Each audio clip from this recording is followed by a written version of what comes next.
ആരാധിക്കുകയും സ്തുതിക്കുകയും മഹത്വപ്പെടുത്തുകയും ചെയ്യുന്നു. ആരാധന കർത്താവേ, ഏത് മാരകമായ പാപാവസ്ഥയിലൂടെ പോയാലും നീ ഞങ്ങളെ ചേർത്ത് പിടിക്കുമെന്ന് ഞങ്ങളുടെ വിശ്വാസത്തിൽ ഞങ്ങൾ നിന്നെ ആരാധിച്ച് സ്തുതിച്ച് മഹത്വപ്പെടുത്തുന്നു. ഹല്ലേലൂയ. ആരാധന ആരാധന ആരാധന പൂർണ്ണമായി സമർപ്പിച്ച് ഈശോയെ സ്വതന്ത്രമായി പൂർണ്ണ ഹൃദയത്തോടെ നമുക്ക് ആരാധിച്ച് സ്തുതിച്ച് മഹത്വപ്പെടുത്താം. Hallelujah hallelujah. ആരാധന ആരാധന ഹല്ലേലൂയ ഹല്ലേലൂയ ഹല്ലേലൂയ ഹല്ലേലൂയ. ആരാധന ആരാധന ആരാധന ആരാധന ആരാധന ഹല്ലേലൂയ ഹല്ലേലൂയ ഹല്ലേലൂയ ഹല്ലേലൂയ. യേശുവേ നന്ദി, യേശുവേ സ്തുതി, യേശുവേ ആരാധന ആരാധന ഹല്ലേലൂയ ഹല്ലേലൂയ. ആരാധന ഹല്ലേലൂയ ഹല്ലേലൂയ. ആരാധന നമ്മൾ കേട്ട ഈരടികളോട് ചേർത്ത് നമ്മുടെ വിശ്വാസം നമുക്ക് ഹൃദയത്തിൽ സ്വീകരിച്ച് നമുക്ക് പ്രാർത്ഥിക്കാം. കർത്താവേ, ഈ പരിശുദ്ധമായ ആൾത്താരയിൽ നീ എഴുന്നള്ളിയിരിക്കുമ്പോൾ ഈ തിരുവോസ്തിയിൽ നിൻ്റെ രൂപം കണ്ട് ഞങ്ങൾ പ്രാർത്ഥിക്കുന്നു. കർത്താവേ, ഞങ്ങളുടെ വിശ്വാസം നീ വർദ്ധിപ്പിക്കണം. ഹല്ലേലൂയ. ആരാധന ആരാധന ആരാധന ആരാധന ഹല്ലേലൂയ ഹല്ലേലൂയ. ആരാധന. നമുക്ക് ഈശോയുടെ സന്നിധിയിൽ നന്ദിയുള്ള ഹൃദയത്തോടെ ശാന്തമായി ആയിരിക്കാം. നമ്മൾ ഏതൊരു സ്ഥലത്തിരുന്നാണോ ഈ ആരാധനയിൽ പങ്കെടുക്കുന്നത്, പൂർണ്ണമായി നമുക്ക് തിരുവോസ്തിയിലുള്ള ഈശോയുടെ സാന്നിധ്യത്തെ വിശ്വസിക്കാം. നമ്മളായിരിക്കുന്ന ഇടങ്ങളിൽ ഈശോയുടെ സാന്നിധ്യം അനുഭവിക്കാൻ നമുക്ക് ആത്മാർത്ഥമായിട്ട് ആഗ്രഹിച്ച് പ്രാർത്ഥിക്കാം. ഈശോയെ, നിൻ്റെ സാന്നിധ്യം അനുഭവിക്കുവാൻ ഇടയാക്കണമേ എന്ന് നമുക്ക് പ്രാർത്ഥിക്കാം. ഈശോയെ ആരാധന. കർത്താവേ, ഞങ്ങൾ ഏതവസ്ഥയിലാണോ അവിടെ നിന്നെ അനുഭവിക്കുവാൻ ഞങ്ങൾക്കിടയാക്കണമേ എന്ന് ഹൃദയം കൊണ്ട് നമുക്ക് പ്രാർത്ഥിച്ച് നമുക്ക് ഈ ആരാധനയിൽ പങ്കെടുക്കാം. ഈ കരുണയുടെ മണിക്കൂറിൽ നമ്മൾ ഈ ദിവസത്തെ സുവിശേഷം നമ്മൾ വായിച്ചു കേട്ടത് അപസ്മാര രോഗിയെ സുഖപ്പെടുത്തുന്ന അനുഭവമാണ്. ഇവിടെ ഈശോ, നമ്മൾ കഴിഞ്ഞ ദിവസങ്ങളിലൊക്കെ വായിച്ചു കേട്ട സുവിശേഷം, ഈശോ രൂപാന്തരപ്പെടുന്ന സുവിശേഷമൊക്കെ നമ്മൾ വായിച്ചു കേട്ടത്. താബോർ മലയിൽ ഈശോ രൂപാന്തരീകരണപ്പെട്ടിട്ട് താഴേട്ടിറങ്ങി വരുമ്പോൾ അവർ ഒരു അപസ്മാര രോഗിയുമായിട്ട് വരുന്ന ഒരപ്പനെ കാണുന്നു. ആ അപ്പൻ ആദ്യം ശിഷ്യന്മാരുടെ അടുത്ത് ഈ അപസ്മാര രോഗിയായ യുവാവിനെയും കൊണ്ട് ചെല്ലുന്നു. പക്ഷേ ശിഷ്യന്മാർക്ക് ആ രോഗം സുഖപ്പെടുത്താൻ കഴിയുന്നില്ല. അപസ്മാര രോഗിയെ കൊണ്ട് അപ്പൻ വീണ്ടും ഈശോയുടെ അടുത്ത് ചെല്ലുകയാണ്. ഈശോയുടെ അടുത്ത് ചെന്ന് കാര്യങ്ങൾ പറഞ്ഞു. എൻ്റെ ശിഷ്യന്മാർക്ക് ഇവനെ സുഖപ്പെടുത്താൻ കഴിയുന്നില്ല. അവൻ്റെ ഒരു പരാതി പറയുന്നത് ഇങ്ങനെയാണ്: അവൻ ഈ അപസ്മാര രോഗം കൊണ്ട് വല്ലാതെ കഷ്ടപ്പെടുന്നു. അവൻ തീയിലും വെള്ളത്തിലും വീഴുന്നു. രണ്ട് മനോഭാവം, തീയിലും വീഴും, വെള്ളത്തിലും വീഴും. ഇതുമായിട്ട് ഈശോ പത്രോസിൻ്റെ അല്ലെ ശിഷ്യന്മാരുടെ അല്പവിശ്വാസത്തെ കണക്ട് ചെയ്യുന്നുണ്ട്. രണ്ട് തരത്തിലുള്ള ആറ്റിറ്റ്യൂഡ്. ഈശോയിലും വിശ്വസിക്കും, മറ്റ് ആരാധനാ വിശ്വാസങ്ങളിൽ നമ്മൾ ചിലപ്പോൾ ആശ്രയിച്ചെന്ന് വരും. കൂടോത്രം പോലെയുള്ള കാര്യങ്ങളെ നമ്മളൊരു പക്ഷേ ഭയപ്പെടുന്ന ഒരവസ്ഥ നമ്മുടെ ജീവിതത്തിലുണ്ടാവും. ഒരു പൂച്ച വലങ്ങനെ ചാടിയാലോ അല്ലെങ്കിൽ ഒരു പല്ലി ചലച്ചാലോ ഒക്കെ ഒരു പക്ഷെ നമ്മുടെ വിശ്വാസം ഏത് രീതിയിലും ഇളക്കം തട്ടുന്നുണ്ടോ എന്നൊക്കെ നമ്മളൊന്ന് ഓർത്ത് നോക്കുന്നത് നല്ലതാണ്. രണ്ട് തരത്തിൽ, വെള്ളത്തിലും വീഴും, അഗ്നിയിലും വീഴും. അതുമായിട്ട് വിശ്വാസത്തെ ഈശോ കണക്ട് ചെയ്യുന്നുണ്ട്. അതിൻ്റെ അവസാനം ഈശോ പറയുന്നുണ്ട്, നിൻ്റെ അല്പവിശ്വാസം കാരണമാണ് നിനക്ക് ഇവനെ സുഖപ്പെടുത്താൻ കഴിയാത്തത്. കാരണം നമ്മൾ ഇതിനകത്ത് ഈശോ ഈ ശിഷ്യന്മാരെ കുറ്റപ്പെടുത്തുന്നത് വളരെ വളരെ സീരിയസ് ആയിട്ട് വളരെ രൂക്ഷമായ ഭാഷയിലാണ് ഈ ശിഷ്യന്മാരെ ഈശോ കുറ്റപ്പെടുത്തുന്നത്. കാരണം ഈ രോഗിയെ രൂപാന്തരീകരണം നമ്മളൊന്ന് ആലോചിച്ച് നോക്കണം. കുറച്ചും മണിക്കൂറുകൾക്ക് മുമ്പായിരിക്കാം ഒരുപക്ഷെ താബോർ മലയിൽ ഈ ശിഷ്യന്മാർ ഈശോയുടെ രൂപാന്തരീകരണം കാണുകയും അപ്പൻ പുത്രനെ മഹത്വപ്പെടുത്തുകയും കണ്ടതിന് ശേഷമാണ് അവർ താഴോട്ട് ഇറങ്ങി വരുമ്പം ഈ ഒരു അവസ്ഥ അവർ നേരിടേണ്ടി വരുന്നത്. ഇത്രയും വലിയൊരു മഹത്വീകരണം കണ്ടിട്ട് ഇറങ്ങി വരുന്ന ശിഷ്യന്മാരെയാണ് ഈശോ രൂക്ഷമായ ഭാഷയിൽ ഈശോ ശകാരിക്കുന്നത് നമുക്ക് കാണാം. അവിടെ ഇങ്ങനെയാണ് പറയുന്നത്: വിശ്വാസം ഇല്ലാത്തതും വഴിപിഴച്ചതുമായ തലമുറയെ ഞാൻ നിങ്ങളുടെ കൂടെ എത്ര നാളുണ്ടായിരിക്കും എന്നാണ് ഈശോ ചോദിക്കുന്നത്. കാരണം എത്ര നാൾ ഞാൻ നിങ്ങളുടെ കൂടെ ഉണ്ടായിരിക്കും, നിങ്ങളെ ഇങ്ങനെ പാമ്പറിങ് ചെയ്ത് കൊണ്ട് നടക്കാൻ? ഇനി പ്രതിസന്ധിയുടെ കാലഘട്ടത്തിൽ നിങ്ങൾ എങ്ങനെ ഇതിനെ അതിജീവിക്കും? അതുകൊണ്ടാണ് രൂപാന്തരീകരണം കണ്ടപ്പോഴത്തേക്കും പത്രോസ് പറയുന്നത് ഇവിടെ ആയിരിക്കുന്നത് കൂടുതൽ നല്ലതാണ്. കാരണം നമ്മൾ മഹത്വീകരണം ദർശിച്ചു കഴിയുമ്പോൾ അവിടെ ആയിരിക്കാൻ നമ്മൾക്കൊരു ടെൻഡൻസി ഉണ്ടാവും. പക്ഷേ നമ്മുടെ ജീവിത യാഥാർത്ഥ്യങ്ങളെ നേരിടേണ്ടി വരുമ്പോൾ ഒരുപക്ഷെ നമ്മുടെ വിശ്വാസം തന്നെ ക്ഷയിച്ചു എന്ന് വരും. അവസാന കാലഘട്ടത്തിലേക്ക് മുന്നറിയിപ്പ് അങ്ങനെയാണ്. നമ്മുടെ വിശ്വാസത്യാഗം പോലും ഉണ്ടാകുമെന്നാണ് ഈശോ മുന്നറിയിപ്പ് നൽകുന്നത്. അപ്പോൾ ഈ ഒരു അവസ്ഥയിൽ ഈശോ പറയുകയാണ്, വിശ്വാസമില്ലാത്തതും വഴിപിഴച്ചതുമായ തലമുറയെ ഞാൻ നിങ്ങളുടെ കൂടെ എത്ര നാൾ ഉണ്ടായിരിക്കും. അത് കഴിഞ്ഞിട്ട് ഈശോ ആ അപ്പനോട് പറയുന്നുണ്ട്, നിങ്ങളുടെ മകനെ എൻ്റെ അടുത്ത് കൊണ്ടുപോവാ. ഈശോ പിശാചിനെ ശാസിക്കുന്നു, മകൻ സൗഖ്യം പ്രാപിക്കുന്നു. അതിനുശേഷം നമുക്ക് ഈ വിശ്വാസത്തെക്കുറിച്ച് നമ്മൾ ചിന്തിക്കുമ്പം ഒരു 3 സംഭവം നമ്മൾ ചിന്തിക്കുന്നത് നല്ലതായിരിക്കും. ഒന്ന്, കാനായിലെ കല്യാണ വീട്ടിൽ സംഭവിച്ച ഒരു കാര്യം നമ്മൾ വിശ്വാസവുമായിട്ട് ചേർത്ത് വെച്ച് ചിന്തിക്കേണ്ട ഒരു കാര്യമാണ്. അവിടെ നമുക്കറിയാം വീഞ്ഞ് തീർന്ന ഒരവസ്ഥ. അപ്പോൾ അവിടെ പരിശുദ്ധ അമ്മ ഇടപെടുന്നു. ഈശോ പറഞ്ഞു, 6 കൽഭരണികളിൽ വെള്ളം നിറയ്ക്കുക. ശുദ്ധീകരണത്തിനായി ഉപയോഗിക്കുന്ന 3-4 അളവ് കൊള്ളുന്ന കൽഭരണിയിൽ വെള്ളം നിറയ്ക്കാൻ പരിചാരകരോട് പറയുമ്പോൾ അവർ ചെയ്തത് വചനം ഇപ്രകാരമാണ് പറയുന്നത്, അവർ വക്കോളം വെള്ളം നിറച്ചു.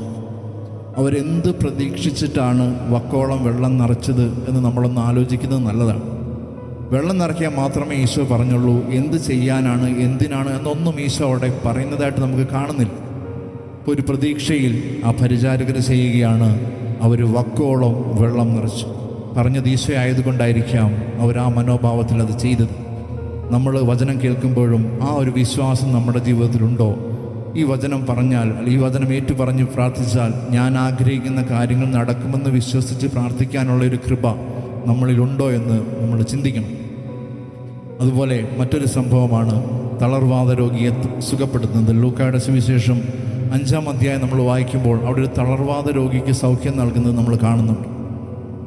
4 പേര് കിടക്കയും എടുത്തൊരു തളർവാദ രോഗി ഈശോയുടെ അടുത്ത് കൊണ്ടുവരുന്നുണ്ട്. നമ്മൾ ആ സീനൊന്ന് ഇമാജിൻ ചെയ്താൽ തന്നെ നമുക്ക് മനസ്സിലാകും അവരുടെ വിശ്വാസം ഏത് തലത്തിലുള്ളതായിരുന്നുവെന്ന്. നമ്മൾ ഒരാൾ ഒറ്റയ്ക്ക് തന്നെ ഒരു മേൽക്കൂരയിൽ കയറാൻ പാടുപെടുമ്പം 4 പേര് ഒരു കിടക്കയിൽ ഒരു കിടപ്പ് രോഗിയുമായിട്ട് മേൽക്കൂര പൊളിച്ച് ഈശോ ഇരിക്കുന്ന അവിടത്തേക്ക് ഇറക്കി ആ രോഗിയെ കിടത്തുമ്പോൾ അവരുടെ വിശ്വാസം ഏത് ലെവലിലുള്ളതാണ് നമ്മളൊന്ന് ചിന്തിക്കുന്നത് നല്ലതാണ്. ആ രീതിയിലൊക്കെ ചിന്തിക്കാൻ നമുക്ക് സാധിക്കുമോ ഇല്ലയോ? ഇത് ഈശോയുടെ കാലത്ത് പുതിയ നിയമത്തിൽ സംഭവിച്ച വിശ്വാസത്തെക്കുറിച്ചുള്ള ഉദാഹരണങ്ങളാണെങ്കിൽ, പഴയ നിയമത്തിൽ അബ്രഹാം ഈശോയുടെ കാലത്തുള്ള ഒരാളല്ല. പഴയ നിയമ കാലഘട്ടത്തിലെ ഒരു പൂർവ്വ പിതാവ്, അദ്ദേഹത്തിന് ആറ്റുനോറ്റ് കിട്ടിയ ഒരു മകൻ. ആ മകനെ ബലിയർപ്പിക്കാൻ ഈശോ കർത്താവ് ആവശ്യപ്പെടുമ്പോൾ അദ്ദേഹം യാതൊരു മടിയുമില്ലാതെ അതിന് സമ്മതം കൊള്ളുന്നുണ്ട്. അതിനെക്കുറിച്ച് ഹെബ്രായർക്കെഴുതിയ ലേഖനത്തിൽ പറഞ്ഞു വെക്കുന്നത് ഇങ്ങനെയാണ്. അബ്രഹാത്തിൻ്റെ വിശ്വാസത്തെ ഹെബ്രായർക്കെഴുതിയ ലേഖനം പറഞ്ഞു വെക്കുന്നത് ഇങ്ങനെയാണ്: മരിച്ചവരിൽ നിന്ന് മനുഷ്യനെ ഉയർപ്പിക്കാൻ തൻ്റെ ദൈവത്തിന് കഴിയുമെന്ന വിശ്വാസം അവനുണ്ടായിരുന്നത് കൊണ്ടാണ് അവൻ വിശ്വാസത്താൽ നീതീകരിക്കപ്പെട്ടത്. അതുകൊണ്ടാണ് പൂർവ്വ പിതാവായ അബ്രഹാം എന്നൊക്കെ നമ്മൾ പറയുന്നത്. നമ്മുടെ വിശ്വാസികളുടെ പിതാവെന്നാണ് അബ്രഹാത്തെ അറിയുന്നത്. ആ ഒരു വിശ്വാസമൊക്കെ നമ്മുടെ ജീവിതത്തിലുണ്ടോ ഇല്ലയോ എന്നൊക്കെ നമ്മളൊന്ന് ചിന്തിക്കുന്നത് നല്ലതാണ്. നമ്മൾ എത്രയോ വർഷമായി വിശ്വാസം ജീവിക്കുന്ന ഒരു ജനതയാണ്. ഈ വിശ്വാസം നമുക്കുണ്ടോ?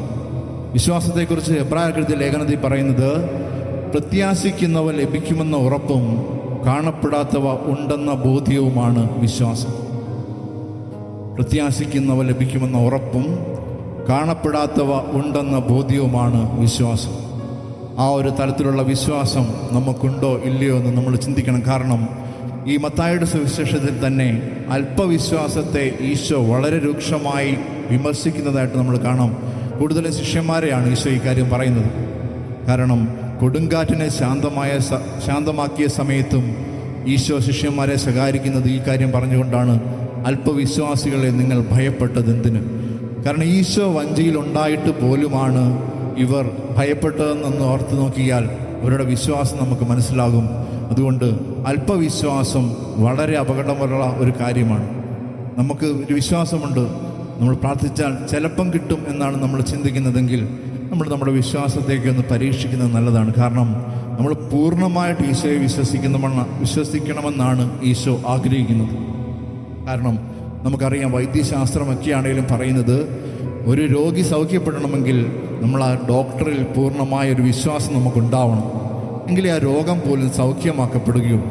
അങ്ങനെയെങ്കിൽ സർവശക്തനായ ദൈവത്തിൽ നമ്മൾ ഏത് തരത്തിൽ വിശ്വസിക്കണമെന്ന് നമ്മൾ ചിന്തിക്കുന്നതൊക്കെ നല്ലതാണ് ഈ കരുണയുടെ മണിക്കൂറിൽ. അതുപോലെ തന്നെയാണ് പല തവണ ഈശോയെ അല്പവിശ്വാസത്തെ ശകാരിക്കുന്നുണ്ട്. ഒന്ന്, വെള്ളത്തിന് മീതെ ഈശോ നടക്കുന്ന സമയത്ത് പത്രോസിന് ഈശോയുടെ അടുത്തേക്ക് പോകണമെന്ന് ആഗ്രഹം പറഞ്ഞപ്പോൾ ഈശോ പറഞ്ഞു, നീ എൻ്റെ അടുത്തേക്ക് വരിക എന്ന് പറയുമ്പോഴും പത്രോസ് മുങ്ങിത്താഴുന്ന ഒരു അനുഭവം. അവിടെയും ഈശോ പറയുന്നത് ഈ അല്പവിശ്വാസത്തെ ശകാരിച്ചുകൊണ്ടാണ്. ഇവിടെ ഈ അപസ്മാര രോഗിയെ സുഖപ്പെടുത്തുമ്പോഴും ഈശോ ശകാരിക്കുന്നത് ഒറ്റ കാര്യമാണ്, നമ്മുടെ അല്പവിശ്വാസം, അതായത് ശിഷ്യന്മാരുടെ അല്പവിശ്വാസം. നമ്മൾ ഏത് തലത്തിലാണ് ഈശോയെ വിശ്വസിക്കുന്നത്? ഞാനൊരു കാര്യം ആഗ്രഹിച്ചാൽ, ആഗ്രഹിച്ച് പ്രാർത്ഥിച്ചാൽ എൻ്റെ ഈശോ അത് ഉറപ്പായിട്ടും നടത്തിത്തരും, ആ പ്രശ്നങ്ങളിൽ ഇടപെടുമെന്ന് വിശ്വസിക്കുന്ന ഒരു വിശ്വാസം നമ്മുടെ ജീവിതത്തിലുണ്ടോ എന്ന് നമ്മളൊന്ന് ചിന്തിക്കുന്നത് നല്ലതാണ്. ഈ വിശ്വാസം നമുക്കുണ്ടെങ്കിൽ മാത്രമേ നമുക്കിത് മറ്റുള്ളവർക്ക് പകർന്നു കൊടുക്കാൻ പറ്റുകയുള്ളൂ. പുതിയ തലമുറകൾക്ക് നമ്മൾ വിശ്വാസം പകർന്നു കൊടുക്കണമെങ്കിൽ നമുക്ക് ഈ വിശ്വാസത്തിൻ്റെ ഒരു അനുഭവം നമ്മുടെ ജീവിതത്തിൽ ഉണ്ടാവണം. അപ്പോൾ അബ്രഹാമത്തിന് ലഭിച്ച വിശ്വാസത്തിൻ്റെ അനുഭവമാണ് ഇസഹാക്കിലൂടെയും യാക്കോബിലൂടെയും പകർന്ന് ഇന്ന് നമ്മൾ ക്രൈസ്തവരായ ഈ ജനതയിൽ വന്ന് ഈ വിശ്വാസത്തിൻ്റെ ഈ അഗ്നി ഇന്നും ജ്വലിച്ച് നിൽക്കുന്നത്. അപ്പം അന്ന് വിശ്വസിച്ച ഒരു വിശ്വാസം, അപ്പം ഇന്ന് നമുക്കിത് പകർന്നു കൊടുക്കണമെന്നുണ്ടെങ്കിൽ നമുക്ക് ആ തരത്തിലുള്ള വിശ്വാസത്തിലേക്ക് നമ്മൾ വളരേണ്ടിയിരിക്കുന്നു. കാരണം ഒരുപാട് അത്ഭുതങ്ങൾ കണ്ട ശിഷ്യന്മാരും ലൂക്കായുടെ സുവിശേഷം 17-ാം അധ്യായം 5-ാം തിരുവചനത്തിൽ പ്രാർത്ഥിക്കുന്ന ഒരൊറ്റ പ്രാർത്ഥനയേ ഉള്ളൂ, കർത്താവേ ഞങ്ങളുടെ വിശ്വാസം വർദ്ധിപ്പിക്കണമേ. നമ്മൾ ഒന്നോർക്കണം, നമ്മുടെ ജീവിതത്തിൽ ഏത് കാര്യമാണെങ്കിലും വിശ്വാസം കൂടാതെ നമുക്ക് ദൈവത്തെ പ്രസാദിപ്പിക്കുക പോലും സാധ്യമല്ലെന്നാണ് വചനം പറയുന്നത്. ഇത്രയും നാൾ നമ്മൾ ആത്മീയ ശുശ്രൂഷകളിൽ പങ്കെടുക്കുന്നു, വിശുദ്ധ കുർബാനകളിൽ പങ്കെടുക്കുന്നു, ഭക്താഭ്യാസങ്ങൾ ചെയ്യുന്നു. എന്നിട്ട് നമ്മുടെ വിശ്വാസം ഏത് തലത്തിലാണെന്ന് നമ്മൾ ചിന്തിക്കുന്നത് നല്ലതാണ്. നമ്മൾ എന്തോരം നമ്മൾ അതിന് ഇത് പകർന്നു കൊടുക്കുന്ന കാര്യത്തെക്കുറിച്ച് ഈശോ പറയുന്നത്, കരുണയുടെ കാര്യത്തെക്കുറിച്ച് ഈശോ പറയുന്ന ഒരു കാര്യം മത്തായിയുടെ സുവിശേഷം 18-ാം അധ്യായത്തിൽ നമ്മൾ കാണുന്നുണ്ട്. ഒരു നിർദ്ദയനായ ഭൃത്യനോട് ഈശോ പറയുന്നത്, അവിടെ ഒരു രാജാവ് 10,000 താലന്ത് ഇളച്ചു കൊടുത്ത ഒരു ജോലിക്കാരൻ, അവൻ 10,000 താലന്ത് ഇളച്ച് കിട്ടിയതിന് ശേഷം അവനൊരു 100 ധനാറ കൊടുക്കാനുള്ള ഒരാളെ അവൻ കഴുത്തിന് പിടിച്ച് അവൻ ജയിലിലാക്കുന്ന ഒരു അനുഭവത്തിൽ ഈശോ ആ വ്യക്തിയോട് ചോദിക്കുകയാണ്, ഞാൻ നിന്നോട് കരുണ കാണിച്ചതുപോലെ നീയും നിന്റെ സഹസേവകനോട് കരുണ കാണിക്കേണ്ടവനായിരുന്നില്ലേ? ഇപ്പം നമ്മൾ കരുണ കാണിച്ചവരാണെങ്കിൽ, നമ്മളിൽ വിശ്വാസത്തിൽ വളർന്നവരാണെങ്കിൽ നമ്മളത് മറ്റുള്ളവർക്ക് പകർന്നു കൊടുക്കുക എന്നുള്ള വലിയ ഉത്തരവാദിത്വം നമുക്കുണ്ട്. കാരണം നമ്മുടെ ചുറ്റുവട്ടത്ത് നമുക്ക് നോക്കിയാൽ അറിയാം, ഈശോയെ അറിയാത്ത മറ്റു വിശ്വാസത്തിൽ ജീവിക്കുന്ന, വ്യർത്ഥമായ ആരാധനകളിൽ ജീവിക്കുന്ന സമൂഹങ്ങൾ, നമ്മൾ സത്യദൈവത്തെ ആരാധിക്കുമ്പോൾ നമ്മൾ ഉറച്ച വിശ്വാസത്തിൽ പറയണം, നമ്മുടെ ദൈവമാണ് സത്യദൈവമെന്നും മറ്റൊരു വഴിയിലൂടെയും രക്ഷയില്ലെന്നുമുള്ള ബോധ്യത്തിൽ നമ്മൾ ജീവിക്കുമ്പോൾ അനേകർക്കതൊരു സാക്ഷ്യമായി മാറുന്നതാണ്. ഇപ്പം നമ്മൾ അനുഭവിച്ച കരുണ ജീവിതത്തിൽ ഇന്നും ജീവിച്ചിരിക്കുന്നത് തന്നെ ദൈവകരുണയാണെന്ന ബോധ്യമുള്ളപ്പോഴാണ് നമുക്ക് അത് മറ്റുള്ളവർക്ക് പകർന്നു കൊടുക്കാൻ സാധിക്കുന്നത്. ഇപ്പം നമ്മൾ ആ ഒരു ബോധ്യം നമ്മളിൽ വർദ്ധിക്കുവാൻ നമുക്ക് ആത്മാർത്ഥമായിട്ട് പ്രാർത്ഥിക്കാം. കാരണം മുറിവൈദ്യൻ ആളെ കൊല്ലും എന്നാണ് പറയുന്നത്. അപ്പം നമ്മുടെ വിശ്വാസം അല്പവിശ്വാസമാണോ, അത് പൂർണ്ണമായും ഈശോയിൽ ശരണപ്പെട്ടുള്ള പ്രാർത്ഥനയും വിശ്വാസം നമുക്കുണ്ടോ എന്നൊക്കെ നമ്മൾ ഈ കരുണയുടെ മണിക്കൂറിൽ ചിന്തിക്കണം. കാരണം നമ്മൾ ഓരോ ദിവസവും ആരാധനയിൽ പങ്കെടുക്കുന്നു, ഒരുപാട് ഭക്താഭ്യാസങ്ങളൊക്കെ നമ്മൾ ചെയ്യുന്നുണ്ടാവാം. ഇതിൽ നമ്മൾ എത്രത്തോളം വിശ്വാസത്തിൽ ആഴപ്പെടുന്നുവെന്ന് നമ്മൾ ചിന്തിക്കണം. ആ ഒരു വളർച്ച നമുക്കുണ്ടാവാൻ വേണ്ടി നമുക്ക് ആത്മാർത്ഥമായിട്ട് ഈ കരുണയുടെ മണിക്കൂറിൽ ദൈവത്തിൻ്റെ കരുണ യാചിച്ച് ഈശോയോട് നമുക്ക് പ്രാർത്ഥിക്കാം. നമ്മൾ ദിവ്യകാരുണ്യ ആശീർവാദത്തിനായിട്ട് ഒരുങ്ങുമ്പോൾ പൂർണ്ണമായും ഈശോയ്ക്ക് സമർപ്പിച്ച് പ്രാർത്ഥിക്കും. കർത്താവേ, ഞങ്ങളുടെ വിശ്വാസം അനുദിനം വർദ്ധിക്കുവാനുള്ള കൃപ നമുക്ക് നൽകണമെന്ന് ആത്മാർത്ഥമായി ആഗ്രഹിച്ച് നമുക്ക് ദിവ്യകാരുണ്യ ആശീർവാദം സ്വീകരിക്കാം.